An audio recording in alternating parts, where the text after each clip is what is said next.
Nouvelle configuration, donc comme vous pouvez le constater, nous avons des invités, pas des moindres. Le plateau est fraîchement béni. Fraîchement béni, donc Jésus,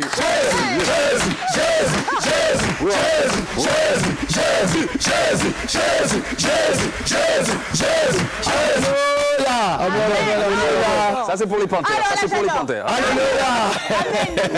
Nous disons shalom, shalom au peuple gabonais, vraiment, un peuple vraiment charmant, un peuple très accueillant, très hospitalier.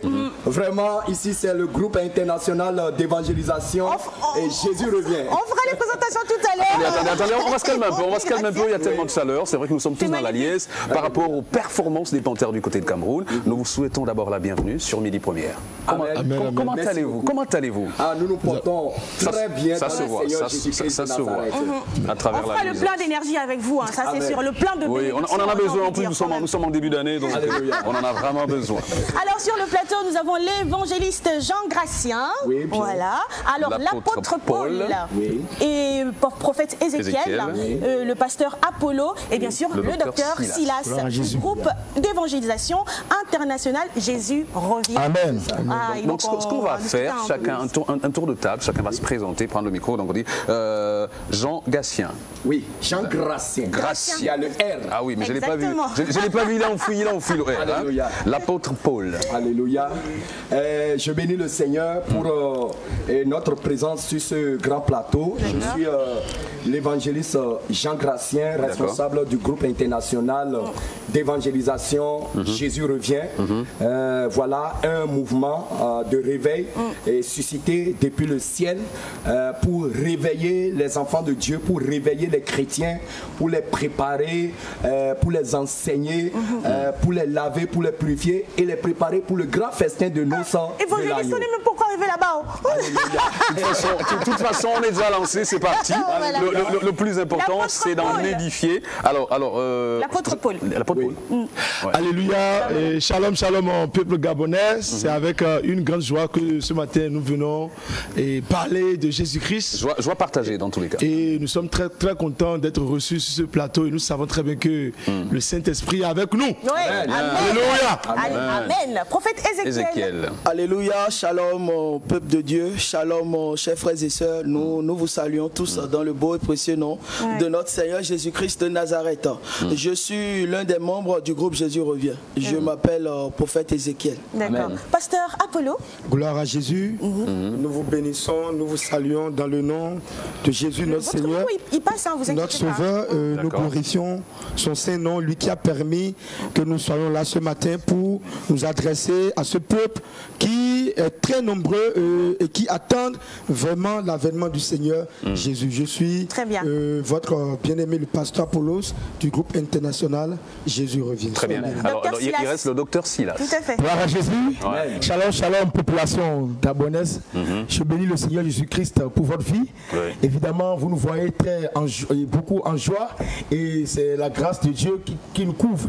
Et nous sommes venus apporter cette joie, la lumière du Saint-Esprit aux populations du Gabon, afin que toutes les âmes qui sont égarées par la théologie, la religion, puissent recevoir le cri de l'enseignement de la sainte doctrine et s'attacher à Jésus-Christ. Gloire à Jésus. Très bien, on a fait le tour, on a fait les présentations, donc on va se calmer, il y a tellement de pression, il y a tellement d'énergie, il y a tellement de bonheur, c'est important. C'est la bénédiction bien évidemment pour cette émission Midi Première, parce que nous sommes en début d'année. Alors on va dire quoi? Le groupe d'évangélisation internationale existe depuis combien de temps?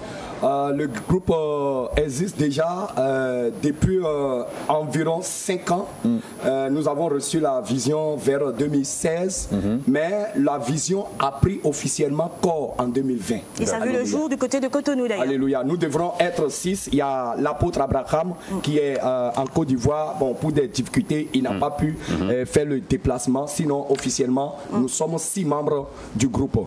D'accord. Donc depuis 2020, donc on va dire ça fait combien, 4-5 ans. Voilà. Vous êtes basé où exactement? Vous n'avez pas de Cotonou, la base. Alléluia. Et maintenant, vous êtes ici à Libreville. Le feu a pris au Bénin, à Cotonou, et ça s'est propagé en Côte d'Ivoire, et ça a commencé par se répandre dans toute l'Afrique et dans tout le monde entier. J'ai envie d'aller plus loin. À Cotonou, dans quel quartier exactement? À Cotonou, Dekoumbé, spécial quartier Dekoumbé.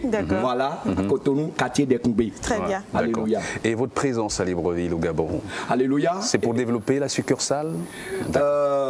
Notre présence au Gabon ici, c'est justement pour apporter cette lumière que Jésus-Christ a allumée.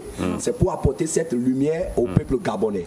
Bien sûr, depuis quelques années, nous connaissons déjà beaucoup de chrétiens, d'enfants de Dieu, nous suivent déjà sur notre plateforme Jésus revient TV sur YouTube, qui compte déjà près de 50 000 abonnés. Ah oui. Alléluia. Amen. Donc c'est ce peuple-là vraiment qui souhaite vraiment que nous puissions venir au Gabon pour apporter cette lumière que le Seigneur Jésus-Christ a allumée. Nous puissions apporter cette lumière. Et c'est justement la raison pour laquelle nous sommes venus au Gabon. Et vraiment, depuis que nous sommes là, vraiment, le feu est en train vraiment de circuler. Effectivement, d'où ce mouvement de réveil et d'évangélisation internationale. Oui. Qu'est-ce qui va se passer exactement? Alléluia. Déjà, depuis une semaine, nous sommes là et ça se passe très bien. D'abord, nous avons été très bien accueillis à l'aéroport international de Libreville et les activités ont déjà commencé. Nous avons déjà organisé une semaine de séminaire d'enseignement sur la sainte doctrine. Les chrétiens qui étaient présents ont eu l'opportunité de poser toutes les questions sur la vie chrétienne. Comment vivre vraiment une vie chrétienne parfaite, qui plaît à Dieu, qui glorifie le nom de notre Seigneur Jésus-Christ de Nazareth. Très bien, ça vous après dit. ça, nous avons déjà, il y a eu beaucoup de délivrances, beaucoup de guérisons, et le samedi dernier, il y a vraiment de l'apothéose au baptême. Il y a un grand baptême. Très bien. Alors moi, je voudrais savoir, je voudrais savoir, nous sommes tous sous la houlette du Tout-Puissant, c'est normal. Il y a tellement de prolifération, il y a tellement d'églises. Quelle est la particularité de votre église? Ça veut dire que ça fait même pas 6 ans que vous êtes en activité. Vous avez déjà une connexion ici à Libreville. Quelle est la particularité de cette église? Parce que du moment, on est un tout petit peu perdu. On va aller là-bas, on sort une église là, une église là, une église là. Mais quelle est la particularité de cette église? Gloire à Jésus. Amen. Le message que nous prêchons, c'est le message sur la repentance et la sanctification. Et notre doctrine que nous enseignons, ce n'est pas notre doctrine, mais c'est la doctrine de notre Seigneur Jésus, ce que nous appelons la sainte doctrine. Amen. Et voilà, l'église n'a pas reçu la sainte doctrine. Et c'est ce que nous sommes venus apporter à l'église du Christ, qui est l'église des saints, qui prépare le retour de Jésus. Très bien. Alléluia. Je vais ajouter une particularité aussi à ce que le prophète a dit. L'apôtre Paul. Oui, bien sûr, je suis l'apôtre Paul du groupe Jésus revient. En fait, le journaliste a bien posé la question, quelle est la particularité du groupe Jésus au regard de cette multitude qui existe déjà. Voilà. La particularité, c'est la sainte doctrine. C'est la sainte doctrine. Et depuis la mort des apôtres, on a constaté que l'église a été capturée par le monde. Et le monde réellement s'est introduit dans l'église au point aujourd'hui, l'église est dans les ténèbres. Est-ce que c'est après investigation que vous vous êtes rendu compte que l'église a été ou bien c'est un appel du Très-Haut? Oui, c'est depuis, c'est pas bon, on peut dire bon, c'est les deux, pas investigation aussi, pas les réalités. Nous vivons, la parole est là, mais les réalités sont contraires.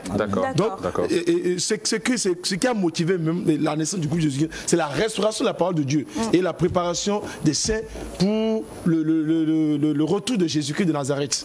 Donc voilà. Moi, je suis encore un peu sous ma faim, c'est-à-dire que vous décidez maintenant de vous mettre au firmament, c'est-à-dire vous décidez de faire ce que vous faites, mais qu'est-ce qui déclenche cela en fait? Parce que vous parlez de sainte doctrine, c'est bien beau, mais qu'est-ce qui déclenche? Parce que le plus souvent, d'autres ont des appels, d'autres ont des songes, d'autres ont des révélations, mais vous, comment ça se passe? Figurez-vous que pendant près de 20 ans, moi je suis à l'église, je vivais à l'église, mais je vivais comme un païen.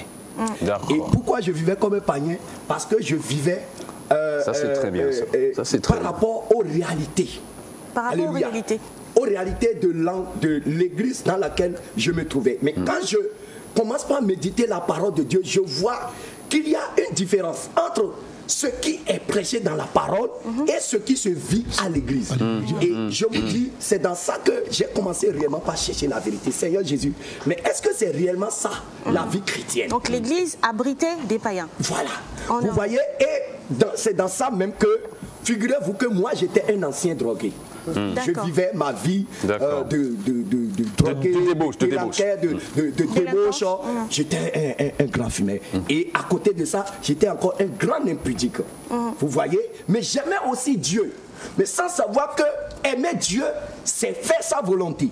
C'est marcher selon sa parole. Comment on arrive à marcher selon la parole? Alléluia. En étant dans une débauche. En étant dans le monde, par exemple. Le Seigneur a suscité en moi. Figurez-vous qu'un jour, j'ai amené une prostituée dans une chambre de passage. Et c'est là que j'ai entendu parler la voix du Seigneur qui m'a parlé pour la première fois. Qu'est-ce qui s'est passé? Qu'est-ce qui s'est passé exactement avec la prostituée dans une chambre? Alléluia. Qu'est-ce qui s'est passé? Qu'est-ce qui vous a dit le Seigneur?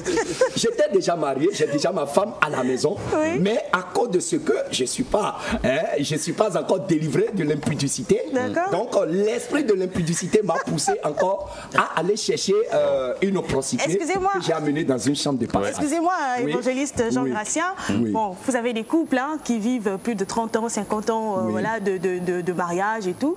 Est-ce qu'emmener sa femme à l'hôtel, c'est vivre dans le péché? Non, moi j'avais amené pas sa femme, prostituée. Oui, non, en fait, c'est hors contexte, ça n'a rien à voir avec... D'accord. Parce que le couple aussi peut vivre dans le péché. Non, mais c'est normal, elle veut comprendre ça. On va satisfaire. D'accord.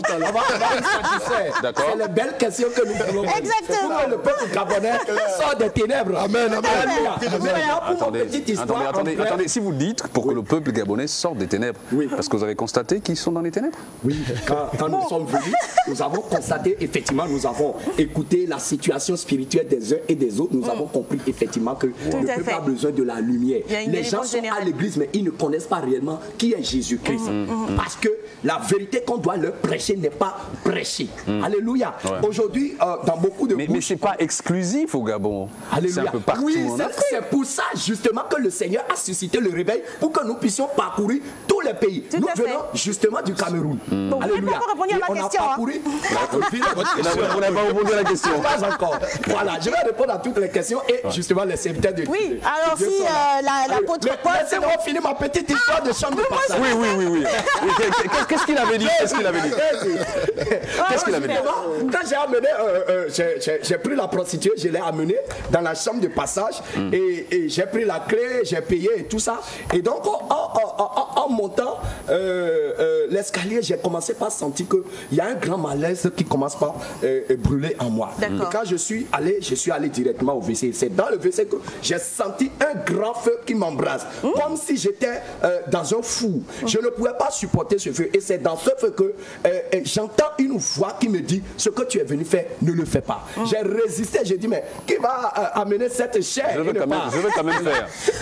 Donc, j'ai fermé mon cœur et quand je suis sorti de la toilette, la fille était déjà nue et moi-même j'ai enlevé mes vêtements. Mais il restait mes sous-vêtements. Vous n'avez pas répondu à la question. Vous avez fini l'action quand même. Alléluia. Au-delà de la petite voix qui... Loin de là, le Seigneur n'a pas permis. C'est ça, je vous le dis. En ce moment précis, mon portable a sonné. J'avais mis une musique de louange sur mon portable. Donc ça a commencé par chanter les noms de Jésus-Christ. Quand j'ai décroché l'appel, quand j'ai fini de parler, c'est comme si mon set a disparu. Je vous le dis en vérité. J'ai senti comme si on m'a électrocuté et mon sexe a disparu. Je ne me sentais plus ni homme ni femme. Et la voix est revenue pour dire: ce que tu es venu faire, ne le fais pas.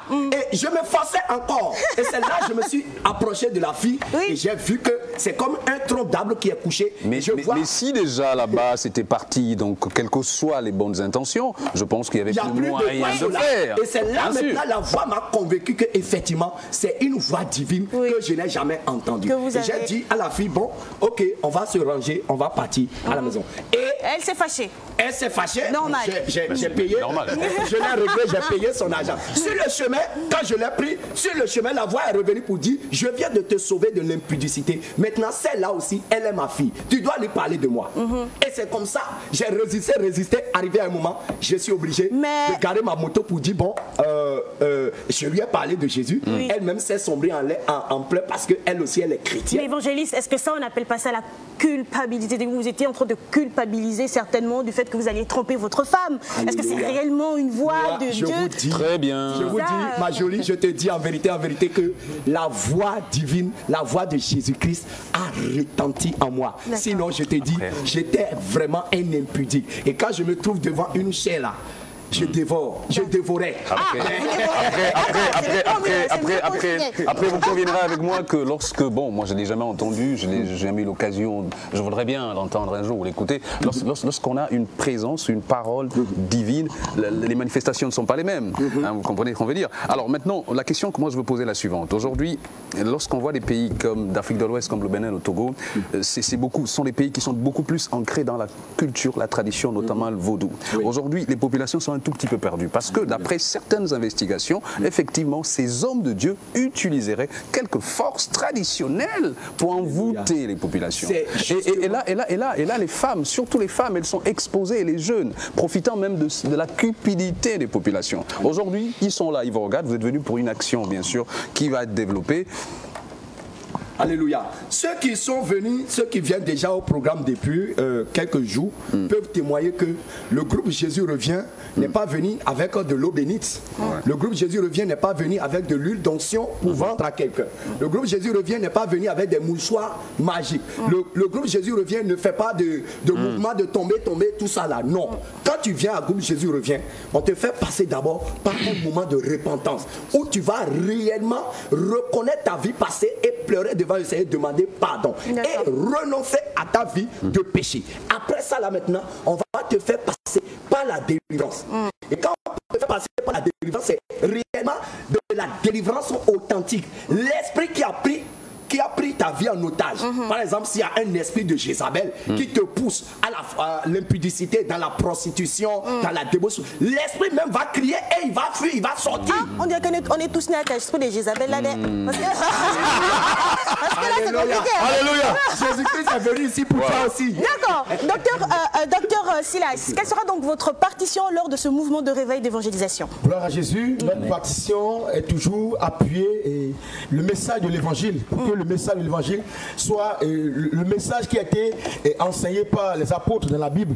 La Bible dit dans Éphésiens 2:20 que nous avons été édifiés selon le fondement des apôtres, le fondement des prophètes et de Jésus-Christ, la pierre angulaire. Et c'est parce que ce fondement qui avait été posé par les apôtres, les prophètes et de Jésus-Christ a été renversé par les faux pasteurs, les faux docteurs, les faux enseignants, que le Seigneur Jésus nous a suscités pour enseigner l'évangile sans falsification. Et quand on lit bien 2 Corinthiens 2, le verset 14 à 17, la Bible dit, nous ne sommes pas de ceux qui falsifient la parole. Nous ne sommes pas de ceux qui falsifient la parole, mais nous sommes de ceux qui enseignent la vérité sans diluer la vérité. Donc notre partition est d'inculquer au peuple la divinité de Jésus-Christ. Parce que longtemps les gens ont considéré Jésus-Christ comme un simple fils, mais les Écritures nous disent que Jésus est le véritable Dieu. C'est lui qui a quitté son éternité pour venir dans le temps, pour aller à la croix, pour pouvoir prendre le péché des hommes et ressusciter pour montrer la puissance de Dieu aux hommes. Très bien. Alors, continuez à parler au peuple que Jésus, que vous avez crucifié, c'est lui le véritable Dieu. Alléluia. Et nous allons aussi dire aux femmes, oui, parce qu'aujourd'hui, comme vous l'avez dit, nous avons parlé de Jézabel, mais beaucoup ne savent pas ce que veut dire l'esprit de Jézabel, ce que l'esprit de Jézabel fait. En quelques secondes, qu'est-ce que c'est? Gloire à Jésus. Aujourd'hui, nous voyons beaucoup de femmes qui portent des mèches, des boucles d'oreilles. Seigneur!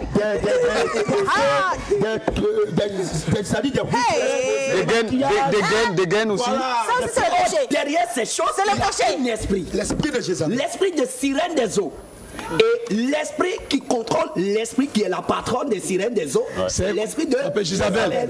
Donc là, je porte au moins l'esprit de Jézabel. Alléluia. On va te faire la délivrance en direct. Non, pas ça ici. Pas ça ici. Que le Seigneur mais elle est chrétienne. Elle est chrétienne pratiquante. Alors messieurs, il y a tellement d'énergie. Le groupe international d'évangélisation est à Libreville depuis près de une semaine, comme ça. Une semaine et demie. Alors le programme, ça se passe où exactement? Le programme, vous restez jusqu'à quand? Un numéro de téléphone pour ceux qui veulent bien sûr participer à ce rendez-vous de développement, d'échange et de délivrance. À propos du programme, des activités, déjà, le programme qui était prévu pour le Gabon, c'était planifié sur 3 semaines. La première semaine était destinée pour poser les fondements de la sainte doctrine, ce qui nous a conduit à organiser une semaine de séminaire biblique. Et ça a permis de beaucoup restaurer la parole dans la vie de beaucoup de personnes. Ça nous a conduit aux jours du baptême le samedi passé. Alors, cette semaine, il est prévu que nous organisions quelques moments de croisade. Et cette croisade aura lieu dans le quartier Okala. Okala, la première pompe. La rue avant la première pompe là, la rue Paveté, environ 300-400 mètres. Vous venez là, vous nous faites signe. C'est à partir de, ça démarre ce jour, à partir de 16h. Donc mercredi, 16h, jeudi 16h et le vendredi à partir de 21h jusqu'à le vendredi, c'est la grande nuit de veillée, de combat spirituel, voilà, de délivrance. Voilà. Bon, maintenant il faut vous arranger peut-être avec le service commercial pour revenir, parce que l'idéal aurait été d'avoir des illustrations. Ça veut dire ce que vous avez fait pour montrer les images de ce que vous faites. Puisque vous avez encore une semaine, vous vous arrangez avec la direction. Nous serons très ravis de vous recevoir. Vous avez des messages des téléspectateurs d'ailleurs qui vous regardent présentement. Alors bonjour chers frères serviteurs de Dieu. Pourquoi Jésus-Christ est mort? Genre, pourquoi Jésus est-il mort? Est-ce que pour être impudique signifie seulement coucher avec plusieurs femmes? Dans votre pays, avez-vous terminé d'apporter la lumière? 3 questions. 3 questions, voilà. Donc la première. Vous allez essayer de résumer parce que pas important. Alléluia. Je vais répondre d'abord en utilisant une parole biblique. Il est écrit dans Jean 3,16 que Dieu a tant aimé le monde et qu'il a envoyé Jésus, son Fils, afin que quiconque croit en lui ne périsse point, mais qu'il ait la vie éternelle. Jésus est mort parce que Dieu a aimé le monde, et Jésus est mort parce que les hommes vont à la perdition, et ceux qui vont l'accepter, ceux qui vont croire en lui, ne puissent périr, mais qu'ils aient la vie éternelle. Et Jésus est mort pour faire des hommes enfants de Dieu. Et je veux aussi préciser que au Bénin, nous avons fait un grand travail par l'Esprit de Dieu, par la grâce de Dieu. Jusqu'aujourd'hui même, il y a une grande armée, une grande foule de gens, de personnes, de jeunes gens, de vieillards, de toute catégorie, qui se lèvent partout dans la ville de Cotonou, à Parakou, à Porto-Novo, un peu partout au Bénin, et qui annoncent la parole de Dieu. Et chaque jour, les âmes sont sauvées et les âmes arrivent dans la maison de Dieu. Et le bien-aimé a aussi demandé, est-ce que coucher avec une personne signifie qu'on est réellement impudique? C'est ça qui signifie l'impudicité. L'impudicité ne se limite pas seulement à coucher avec une femme. Ça, on appelle ça la fornication. Peut-être pour ceux qui ne sont pas mariés, pour ceux qui ne sont pas mariés, c'est la fornication. Mais pour ceux qui sont mariés, c'est la dépravation sexuelle. Et l'impudicité, c'est aussi la prostitution spirituelle, la dépravation des mœurs, et aussi le péché envers la loi de Dieu. La transgression envers les Écritures, c'est aussi l'impudicité. Puisque Dieu nous a créés à faire de nous son temple, pour que nous soyons pour lui un peuple élu. Donc quand nous allons pécher, nous sommes en train de nous prostituer et en train de commettre l'impudicité, l'adultère avec Dieu qui est notre créateur et qui suppose être notre époux et nous garder comme des enfants adoptifs. Voilà. Le docteur veut rapidement. Oui, je voulais aussi ajouter quelque chose par rapport à ce que le pasteur a dit. L'impudicité aussi, c'est la masturbation. C'est clair. Le fait d'utiliser ses membres pour satisfaire son pour se satisfaire. Mais docteur Silas, il y a des médecins dans le qui conseillent la masturbation. La loi de Dieu ne se soumet pas à la loi des hommes. Alléluia. Je vais ajouter ceci. Il est écrit dans le livre de 1 Corinthiens 3. Docteur Ézéchiel, on veut vous écouter. Pardon, prophète Ézéchiel, on veut aussi vous écouter. Oui, je voudrais ajouter parce que docteur Silas a dit que la masturbation c'est un grave péché. Regarde ce que la Bible dit dans 1 Corinthiens 3, le verset 6. Il dit ceci. Ne savez-vous pas que vous êtes le temple de Dieu et que l'Esprit de Dieu habite en vous?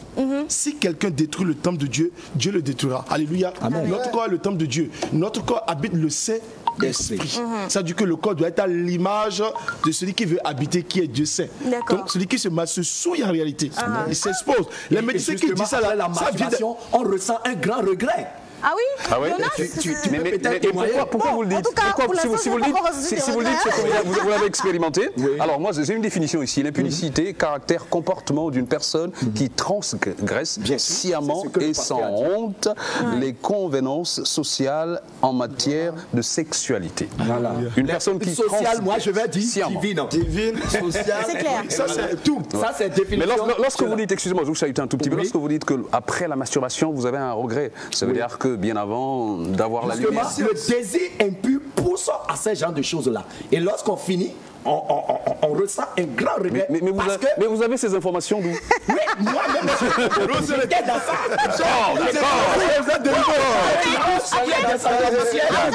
Après, évangéliste, ça dépend de la conscience de tout un chacun. Hein. Oui. Il y en a qui éprouvent du plaisir en se masturbant. Il y a des adeptes. C'est ça. Les médecins qui le disent, vous voyez, entre la voix des hommes et la voix de Dieu, laquelle il faut s'accommoder. C'est la volonté de Dieu. Dieu a dit que notre corps est saint. Nous devons garder notre corps irrépréhensible. Mais les hommes disent non, on peut se masser pour se faire plaisir, tout ça. Ça ne vient pas de Dieu. D'accord, très bien. On va revenir sur les informations pratiques. Voilà, on a presque pratiquement arrivé au terme de notre rendez-vous. Déjà. Mais oui, vous avez l'énergie que vous dégagez. Être avec vous, vraiment. Rapidement, s'il vous plaît. Les informations pratiques pour cette... La Bible dit, vous connaîtrez la vérité et la vérité vous affranchira. Et c'est cette vérité nous sommes venus partager avec le peuple gabonais. Et tout ce que les serviteurs de Dieu ont dit ici présents, c'est vrai, la chaîne ne supporte pas, mais c'est la vérité, tout est dans la Bible. Tout à fait. Parce que quand nous lisons le livre d'Apocalypse 22, verset 14 à 15, la Bible dit, heureux ceux qui lavent leur robe, afin d'avoir droit à l'arbre de vie et d'entrer par les portes dans la ville. Dehors les chiens, les enchanteurs, les impudiques, les meurtriers, les idolâtres et quiconque aime et pratique le mensonge. Tout à fait. Numéro de téléphone, nous sommes arrivés au thème. Voilà, permettez-moi de résumer en bref la vision du groupe Jésus revient. 10 secondes. Alléluia. Voilà. Notre vision, c'est de susciter le réveil des enfants de Dieu à plus s'intéresser aux choses spirituelles. Oui. C'est d'inciter les chrétiens à l'évangélisation pour sortir, pour annoncer à ceux qui vivent dans les ténèbres à sortir des ténèbres et venir à la lumière de Jésus-Christ. Proclamer l'évangile de la bonne nouvelle à toute la chrétienne, à toute la création. Voilà. Sonner la trompette de la repentance à toutes les nations afin de les préparer à l'enlèvement. Réveiller les chrétiens qui dorment pour se préparer pour le grand festin de notre Évangéliste.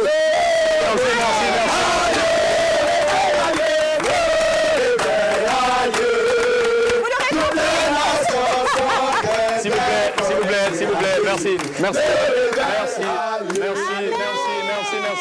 On va se retrouver demain. S'il vous plaît, on va se retrouver demain. On va revenir sur le décryptage de la première édition des Manji Awards demain pour bien sûr vous donner les images et vous donner bien sûr les informations de ce qui s'est passé du côté de Port-Gentil. Merci beaucoup. Merci à vous messieurs. Bonne continuation, bonne chance et à très bientôt. Merci.